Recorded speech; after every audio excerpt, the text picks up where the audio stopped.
Welcome back to my channel Tiyasha time story. আজ কিন্তু ready হয়ে নিয়েছি, যাচ্ছি রানাঘাটে। প্রথমে রানাঘাটে চাপড়াতে যাব ফুল দেখতে, তারপর ওখানেই বিখ্যাত মিষ্টির দোকানে যাব। তো সবটাই আপনাদের সাথে শেয়ার করব, তো ভিডিওটা দেখতে থাকুন।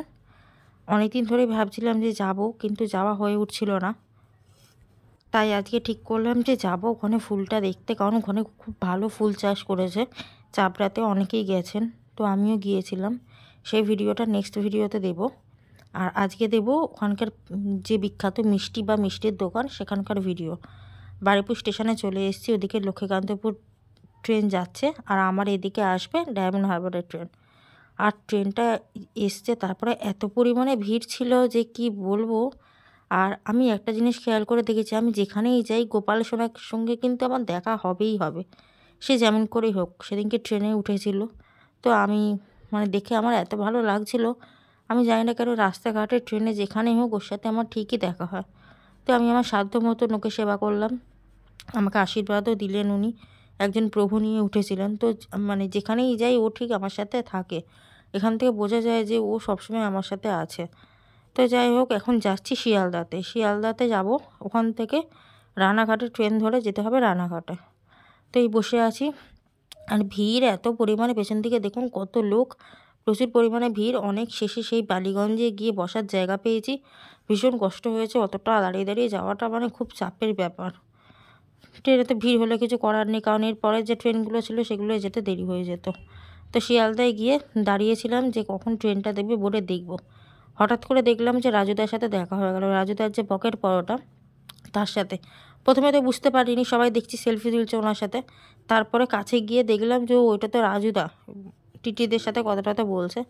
তো ওনাকে সামনে থেকে ফার্স্ট টাইম দেখলাম। অনেকেই ওনার কাছে গেছে, খেয়েছে, আমি কোনোদিনও যাইনি, খাওয়াও হয়নি, কিন্তু হঠাৎ করে দেখা হয়ে গেল বলে চিনতে পারলাম।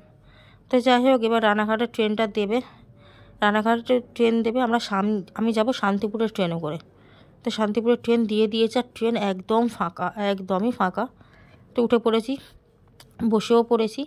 তো এরপরে নামবো, নেমে যাব ফুলের ওখানে, তারপরে যাব মিষ্টির দোকানে। ট্রেন ফাঁকা থাকলে বেশ ভালোই লাগে। তো দেখতে দেখতে চলে এসেছি রানাঘাট জংশনে, নেমে গেছি রানাঘাটে। এরপরে ফুলের ওখানটা গিয়েছিলাম। তো ফেরার পথে চলে এসেছি কিন্তু আমি যুগময়রা মিষ্টির দোকানে, যেটা ওখানে সবথেকে পুরনো মিষ্টির দোকান আর খুব নাম করা। আর ওখানে কিন্তু বিখ্যাত হলো পান্তুয়া। আমাদের এখানে পান্তুয়া যেরকম গোল গোল আমরা দেখেছি, গোলাপ যেমন পান্তুয়া, ওখানে কিন্তু একটু লম্বাটে টাইপের। তো দু ধরনের পান্তুয়া আছে, একটা 7 টাকা, একটা 10 টাকা। তো আমি 10 টাকা পিসের 10টা পান্তুয়া নিয়েছি। পান্তুয়াগুলো খেতে এত ভালো ছিল যে কি বলবো। আর এই দিদির ব্যবহার কিন্তু ভীষণ ভালো। এই দিদি, তারপর যুগুময়রা যার যে ওনার, সেই ভদ্রলোকদের ব্যবহার খুব ভালো। আর মিষ্টির দামগুলো না খুবই কম আমাদের বারুইপুরের থেকে। আমাদের বারুইপুরে যেমন মিষ্টির দাম অতিরিক্ত বেশি, এখানে কিন্তু মিষ্টির দাম তেমন বেশি না, মোটামুটি কমের মধ্যেই কিন্তু ভালো ভালো মিষ্টি রয়েছে। তো আমার যেহেতু ব্যাগটা অনেকটা ভারী হয়ে গেছিলো, সেই জন্য আমি ওই 2 রকম মিষ্টি নিয়েছি।